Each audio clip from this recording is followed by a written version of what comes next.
Tapi hari ini spesial kita bersama Mr. MG. Wah, Pak Martin. Halo Bapak. Apa kabar? Baik. Alhamdulillah.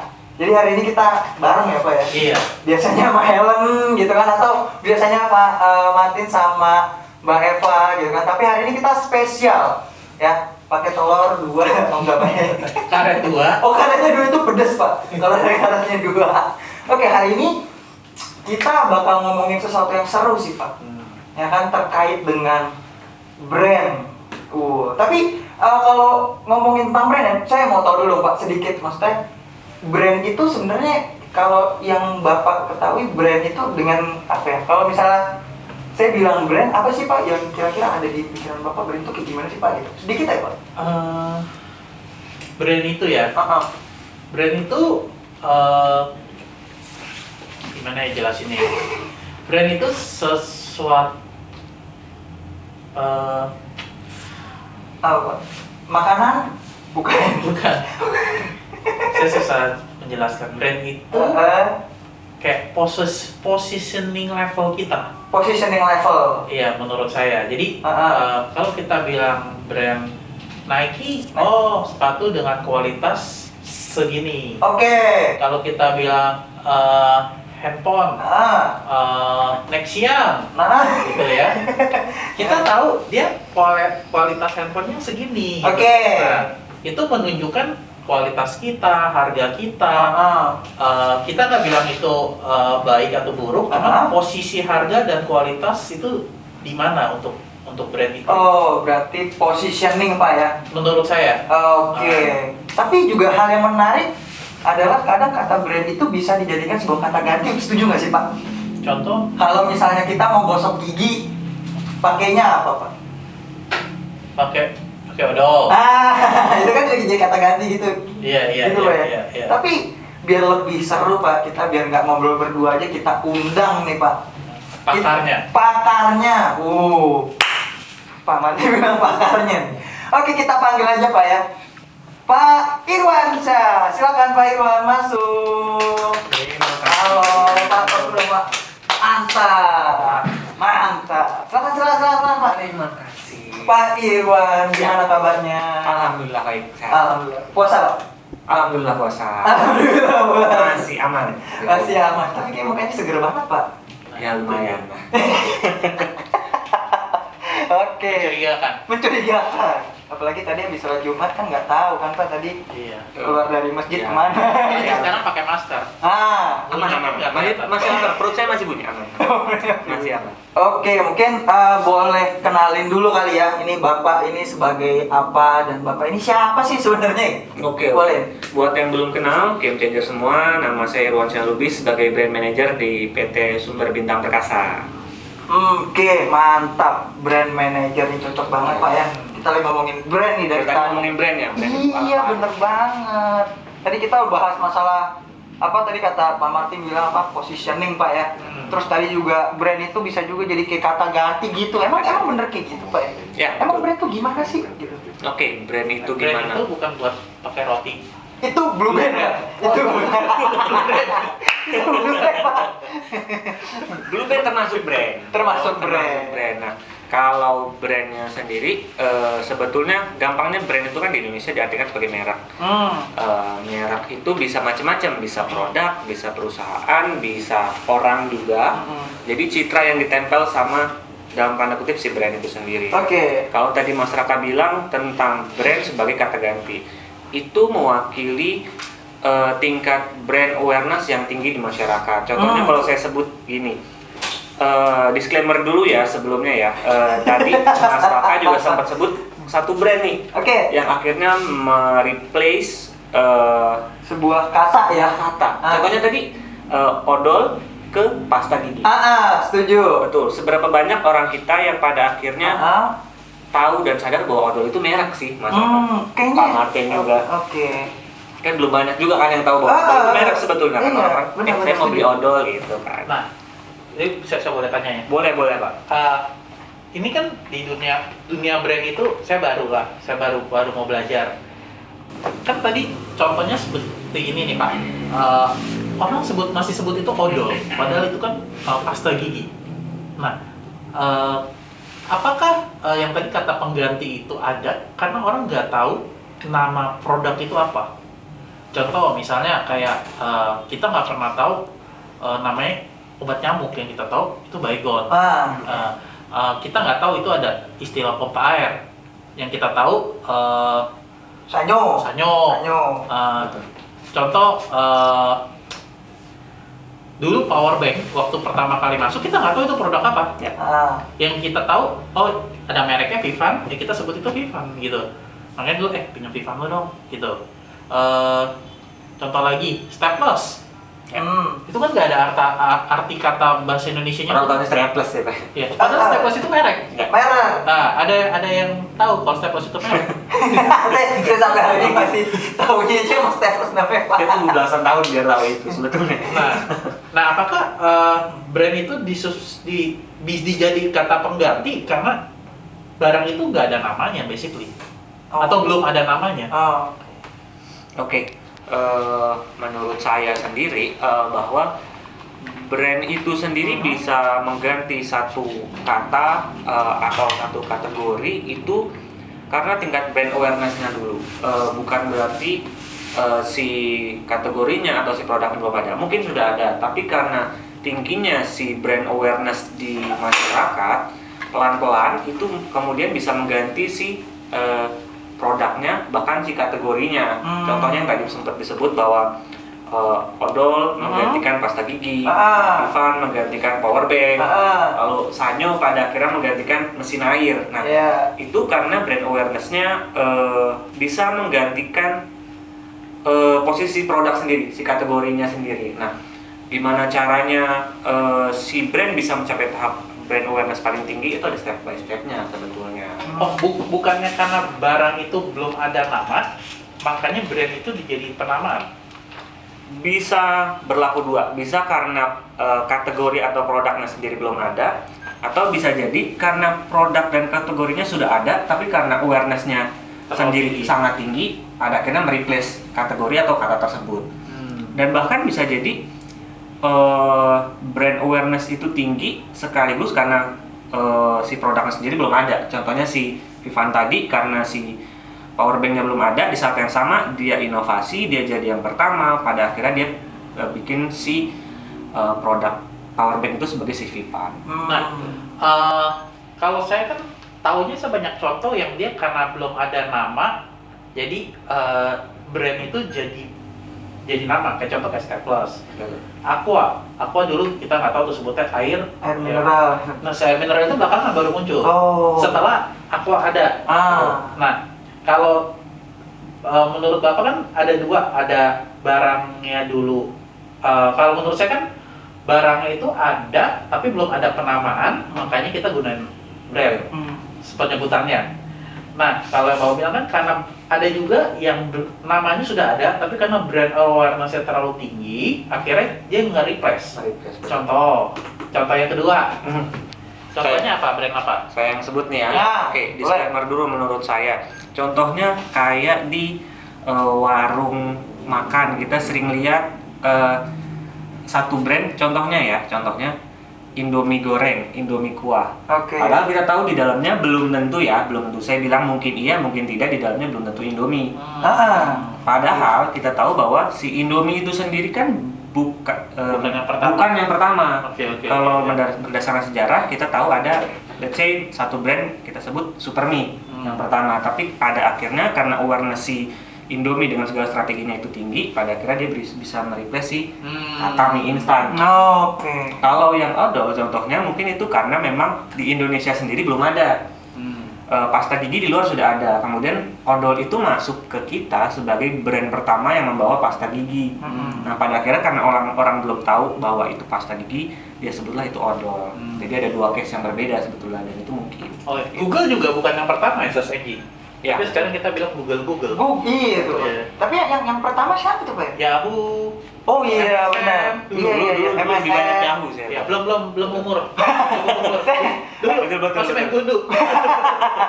Yahoo, MSN, terus sekarang kan mulai replace Google jadi yang kuat. Sampai Google ada googling, katakan. Googling, betul. Dulu nggak ada Yahooing. Iya Pak, nggak ada. Saking hebatnya Google. Iya benar, Betul.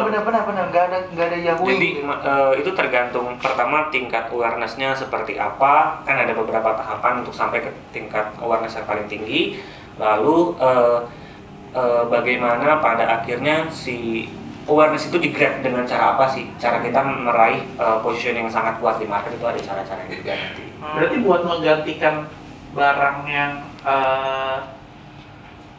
yang sudah eksis itu rada susah ya buat digantikan ininya. Betul, Namanya. rada susah.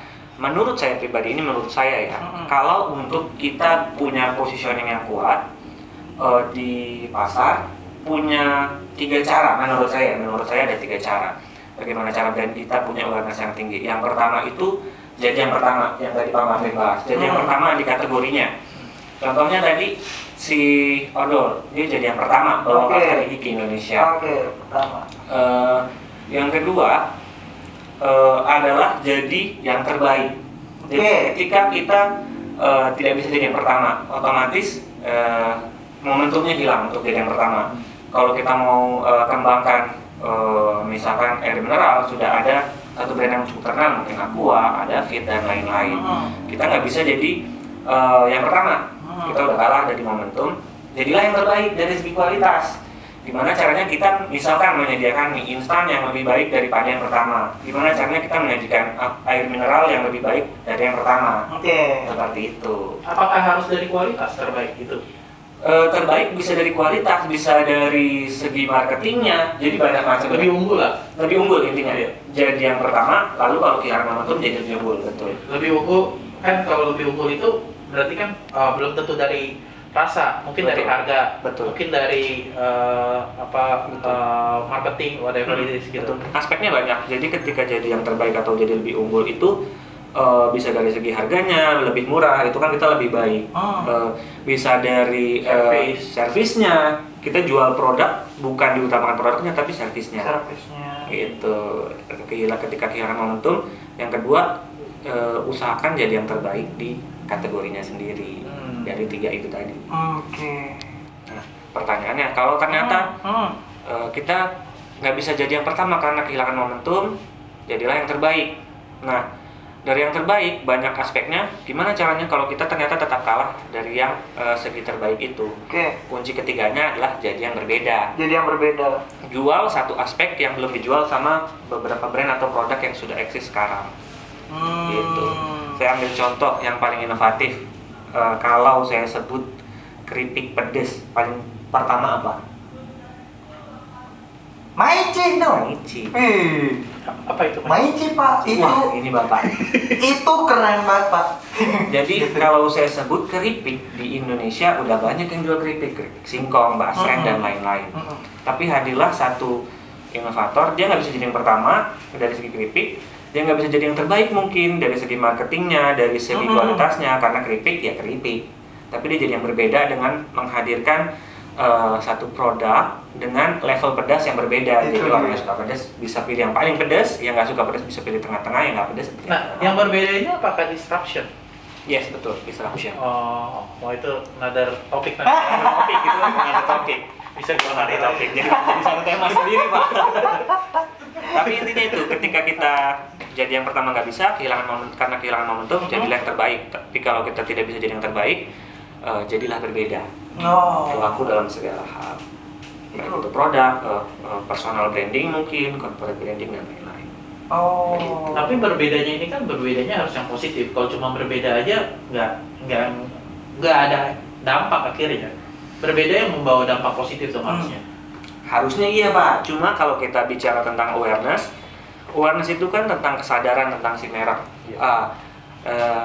Yang terbaik adalah kita bisa mencitrakan diri kita dengan citra yang positif. Tapi kasusnya ada beberapa yang memang sengaja mencitrakan dirinya buruk, entah itu dari segi personal, perusahaan. Jadi semi strategi gitulah supaya mencapai awareness yang paling tinggi. Tapi apakah kalau cuma kita gerak awareness saja, kalau kita dapat citra yang buruk, apakah itu tahan lama? Tergantung bagaimana maintainnya lagi-lagi. Nanti tetap yang terburuk gitu. Yes, betul. Boleh nggak saya mention namanya ya? Mungkin disclaimer dulu ya, disclaimer dulu. Bukan negatif menurut saya, tapi kontroversial menurut saya. Oke. Jadi kalau saya sebutkan branding ada banyak. Saya ambil contoh mungkin si personal branding lah, karena branding ada banyak. Personal branding kita tahu ada mungkin artis-artis yang sengaja cari kontroversi untuk tetap ada di benaknya masyarakat, untuk tetap eksis. Ada beberapa yang bahkan nggak peduli untuk dia dapat citra yang negatif. Yang penting dia tetap kontroversi, tetap viral. Oh, contoh Pak, ada salah satu brand handphone terkenal, Terkenal nih. ya kan? Yang dia kebakar, yang sampai di ban nggak boleh masuk pesawat. Pesawat ya, baru ya. Oh, nggak, sekitar 2-3 tahun yang lalu Iya, ya. iya. Nah itu dia dapat advertising gratis. Either disengaja atau nggak disengaja, saya kurang nggak tahu. Iya. Setiap kali naik pesawat, handphone dengan tipe ini dilarang masuk pesawat. Betul. Udah kayak kita naik MRT. Betul. jadi caranya macam-macam. Jadi bisa dengan cara yang positif, bisa dengan cara yang negatif. Tujuan awareness itu adalah gimana? Awareness sendiri kan bagaimana mencitrakan diri, entah itu brand, produk, personal kita, perusahaan, bagaimana mencitrakan diri, dapat kesadaran paling tinggi di masyarakat, bahkan bisa replace kata-kata tadi. Nah, caranya bisa positif, bisa negatif, bisa kontroversi.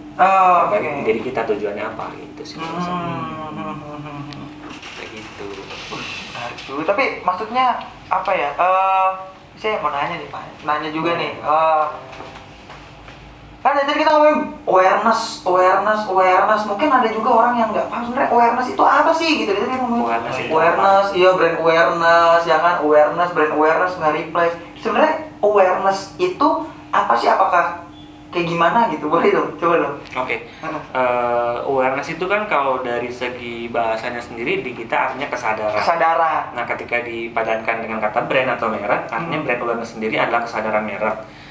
Secara pengertian mungkin lebih ke bagaimana masyarakat, konsumen bisa menilai dan mengidentifikasi sebuah brand dari berbagai aspek. Bisa dari logonya, bisa dari jinglenya, bisa dari warnanya, bisa dari slogannya, macam-macam.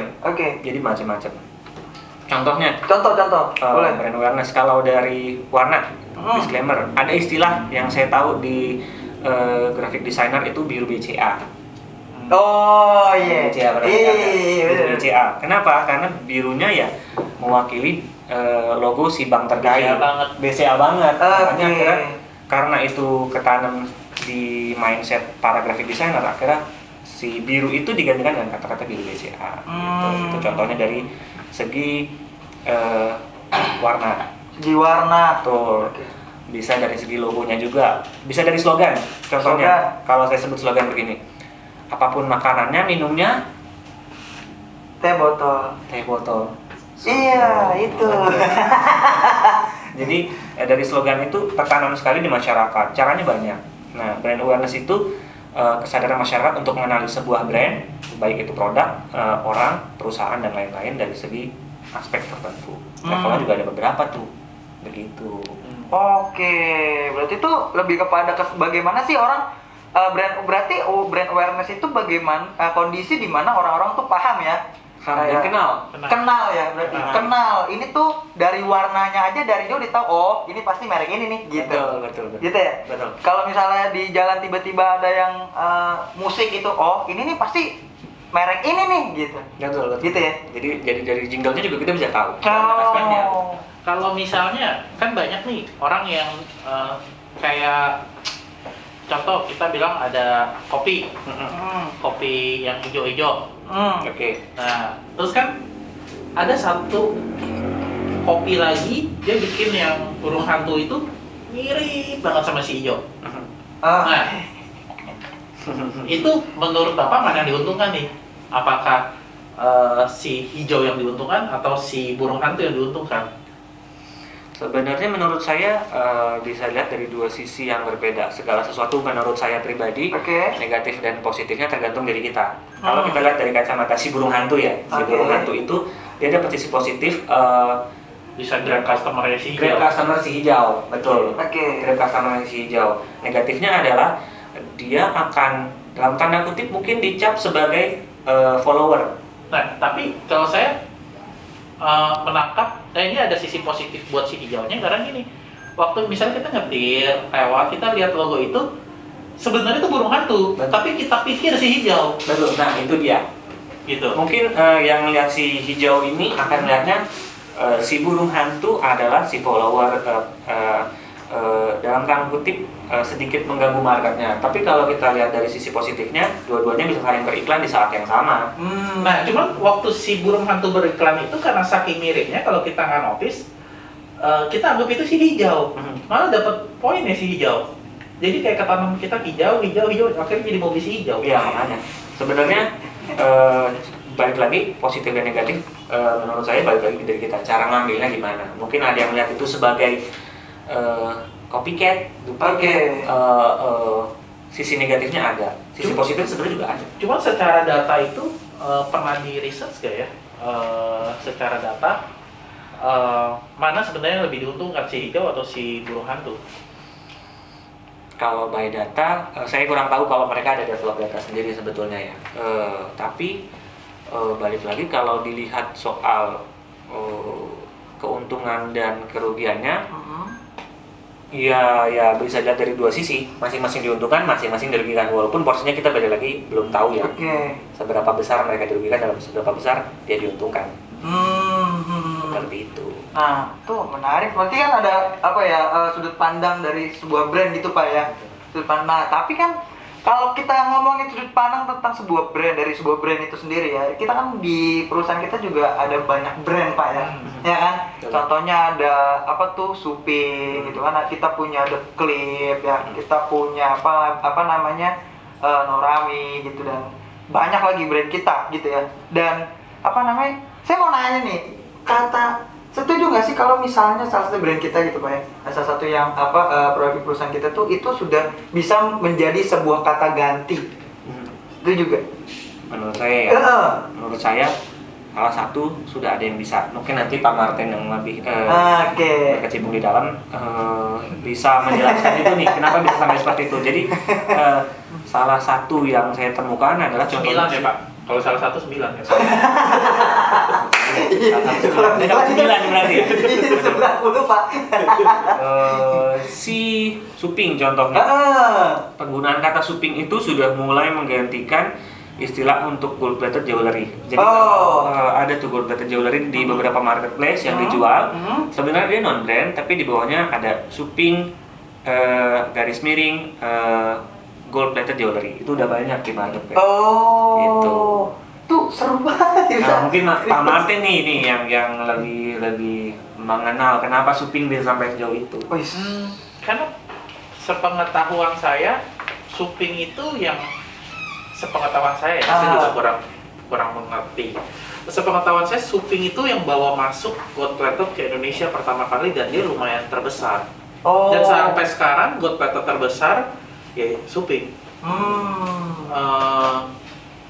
Yang menyerupai ya, sebenarnya Indonesia dulu juga ada bikin sih. Ini kan sebenarnya Kuningan. Kalau saya nggak salah di Indramayu, pengrajin pengrajin Jogja juga bikin itu. Cuman dia nggak bisa sehalus yang si Suping punya, dan nggak bisa semirip emas gitu. Nah, waktu Suping masuk, mereka juga nggak tahu ini namanya apa. Jadi sampai sekarang mereka juga ngomong, kan kita ada emas, misalnya orang mau beli emas, mau beli perak, nah ini mau beli bahan Suping. Gitu. Jadi bahan Suping itu sebenarnya kan Kuningan di gold plated-in. Ada kadar emas yang emasnya dipakai buat supaya nggak gampang pudar dan warna emasnya ada gitu. Dilapis gitu ya. Dilapis. Ya. Nah, kalau menurut saya terkait yang tadi saya bilang kan ada 3 aspek. Jadi yang pertama, jadi yang terbaik, jadi yang berbeda. Kalau gitu berarti si Suping sebenarnya mewakili ketiga-tiganya ya Pak. Berarti dia jadi yang pertama untuk memperkenalkan gold plated di Indonesia. Dia jadi yang terbaik dari segi marketingnya, dari segi produknya, di kelasnya dia jadi yang terbaik. Dan yang ketiga dia jadi yang berbeda karena waktu itu hadirnya masih perak, emas, tiba-tiba dia hadir perhiasan bahwa bukan cuma dua itu, masih ada yang lain, itu gold plated. Betul. Jadi waktu itu masuknya shock banget karena waktu di harga emas lagi naik-naiknya. Jadi kalau kita pakai suping nggak ada beda. Ngapain kita mesti pakai emas? Gitu. Itu tuh pola Dengan harga pikirnya yang tuh. lebih terjangkau, looknya sama dengan emas. Dan kelihatannya sama. Oke, jadi berarti brand itu juga bisa merubah pola pikir orang gitu Pak ya? Bisa. Wah, Bisa, sangat bisa. Sebenarnya kan kalau saya nggak salah mungkin Pak Irwan yang lebih jago nih. Waduh. Pertama kan kita sebenarnya brand yang bagus itu dia masuk sebagai brand gitu kan ya. Tapi semua orang itu bisa lakukan. Ya nggak semua bisa lakukan dan bisnis itu bakal bertahan kalau dia bisa jadi culture. Oke. Gitu. Nah, pertama tahap kita mungkin kita lagi mau branding brand-brand kita. Nah, gimana kita bisa jadi brand ini bisa jadi culture kita. Culture Indonesia. Contoh misalnya kita dulu waktu saya kecil kita setiap malam tuh pakai baygon buat disemprotin. Nah itu kan kayak culture kan. Jadi setiap malam tuh. Iya kan. Terus culture lagi misalnya saya rada takut sebut. Kalau kita nonton iklan pasta gigi, dia bikin kita culture panjang. Nggak cuma setitik doang. Padahal harusnya cuma setitik. Iya. Sisanya jatuh-jatuh biasanya Pak. Iya. Kalau nggak kapan balik lagi. Ya, nah itu yang bikin culture. Contoh kayak kalau yang ojek online, ojol yang kita sekarang udah tergantung nih dengan beli makanan lewat itu, itu trade culture. Dari culture sih. Iya. Kalau yang dia cuma brand biasanya kompetitor lain dengan gampangnya bisa masuk request kita. Ya, betul. Bisa create culture atau bisa mungkin developnya berbarengan dengan culture. Jadi bisa ketika culture-nya memang berkembang ke arah sana, si brand ini hadir pada saat yang sama dia jadi punya brand awareness yang tinggi. Contohnya mungkin marketplace. Marketplace. Tahu sekarang kan lagi berlomba-lomba tuh campaign-nya di mana-mana. Inovasi teknologi lagi gede-gedenya, si marketplace juga lagi dikembangkan. Akhirnya ketemulah dan jadi culture bahwa orang-orang lebih pilih belanja online dibandingkan offline. Salah satu yang culture itu debit BCA. Debit BCA. Untuk pembayaran itu. Untuk pembayaran zaman dulu ya. Itu kalau kita lihat nggak ada bank yang bisa ngalahin BCA karena nggak ada yang debit BCA-nya itu terlalu masif. Terlalu masif. Nah sekarang buat bersaing sama debit BCA mesti pakai distraction yang kita pakai OVO dan GoPay. Ya ada cara yang berbeda. Nah pakai cara yang sama nggak bisa ya karena udah terlalu kuat positioningnya gitu. Iya, karena udah jadi culture. Itu berarti apa ya? Berarti brand itu bisa powerful banget gitu Pak ya? Sangat powerful. Ya, powerful banget sampai jadi benak kita gitu ya. Terus juga bisa juga kalau memang ternyata nggak kuat bisa juga diganti gitu ya. Kalau ngomongin brand awareness sendiri, menurut saya dan beberapa orang mungkin juga udah tahu bahwa brand awareness itu kan tahapnya ada 4. Pertama unaware. Orang-orang nggak tahu itu brand apa. Jadi ketika kita sebutlah satu kategori, kita mau beli, udah asal beli aja. Itu biasanya produk-produk pelengkap, kayak contohnya baut, per, jadi barang-barang pelengkap itu mungkin tidak banyak yang peduli untuk si brandnya sendiri, unaware brand. Nah, tahap selanjutnya itu nanti jadi brand recognition. Jadi ketika orang sudah mulai menyadari, oh ada brand ini. Jadi ketika kita sebut satu kategori, ada beberapa brand yang bisa di-recognize sama mereka. Di tahap selanjutnya lagi brand recall. Jadi ketika mereka mau beli air mineral contohnya, mereka tahu ada Aqua, ada Fit dan lain-lain. Di atasnya lagi top of mind awareness. Jadi ketika kita sebut satu kategori, biasanya tadi yang kita sebut pas lagi langsung odol. Awareness-nya udah kesana. Tapi top of mind itu kan nggak selaras nih dengan penjualan. Betul. Setuju kan ya? Betul. Top of mind ya just top of mind gitu. Bukan berarti dia megang market terbesar di di Oh, bidangnya. oke. Contoh kayak odol udah nggak ada lagi. Yes. Oke, udah nggak ada lagi ya. Tapi kita tetap sebut namanya odol. Tetap. Ya, kalau itu kaitannya sih awareness itu belum tentu orang mau purchase untuk barangnya. Oke. Jadi mungkin selain mencapai top of mind di awareness-nya perlu maintain quality. Jadi contohnya tadi odol dia mungkin tidak bisa menjaga disclaimer dulu ya. Jadi dia mungkin belum bisa menjaga marketnya di Indonesia atau mungkin kurang fokus di Indonesia. Akhirnya dia pilih oke, odol ditinggalkan dulu, tapi dia sudah capai top of mind dulu nih awareness-nya. Tapi salesnya belum tentu sejalan karena ada beberapa tahap nih sampai orang beli. Pertama awareness dulu, kedua familiarity, terus selanjutnya consideration, purchase, sampai akhirnya loyalty, sampai akhirnya jadi advocacy. Oke. Masih banyak tahapnya. Orang sadar satu merek itu belum tentu orang mau beli. Oh. Itu. Odol apakah masih ada di dunia? Setahu saya sih masih ya. Oh iya. Oh. Setahu saya masih. Masih ada ya? Waduh, menarik banget tuh. Tuh, tapi buat teman-teman semua jangan salah, tetap yang official store tetap di kita pastinya. Kalau misalnya Gold Platter Jewelry kita punya Suping, ada Melin ya. Official store tetap punya kita, bukan gitu Pak? Tetap, bukan gitu Pak? Bukan sponsor. Tetap punya kita ya. Jadi yang cari yang official tetap ada di kalau di marketplace, karena tadi nyinggung marketplace ya. Kalau nyinggung marketplace tadi kan kita juga ada di marketplace, ada di marketplace yang oranye ya, ada yang di hijau juga ya. Cari yang official store itu udah pasti yang udah paling terjamin, Yang centang warna ini. yang centang warna gitu. Mantap banget tuh. Tapi dari tadi kita udah banyak banget Pak bahas brand gitu ya. Tadi kita juga ternyata yang namanya brand itu bisa merubah pola pikir orang ya, yang tadinya ada dan di ujungnya itu bisa ya udah pokoknya kalau udah itu aja deh gitu, karena udah terjamin gitu ya.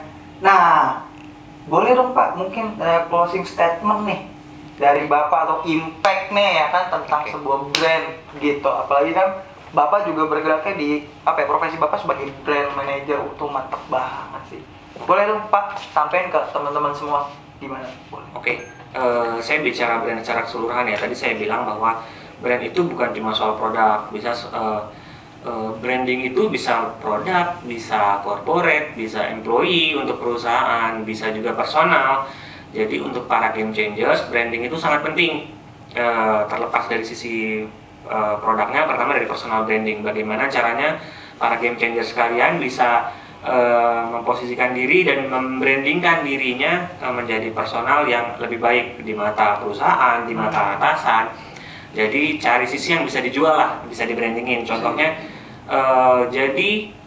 let's say karyawan, contohnya HRD mungkin ya. Jadilah HRD banyak di perusahaan lain. Tapi gimana caranya branding diri kita? Jadilah HRD yang rajin. HRD yang rajin masih kurang. Jadilah HRD yang datang 30 menit selalu sebelum jam masuk. Gitu.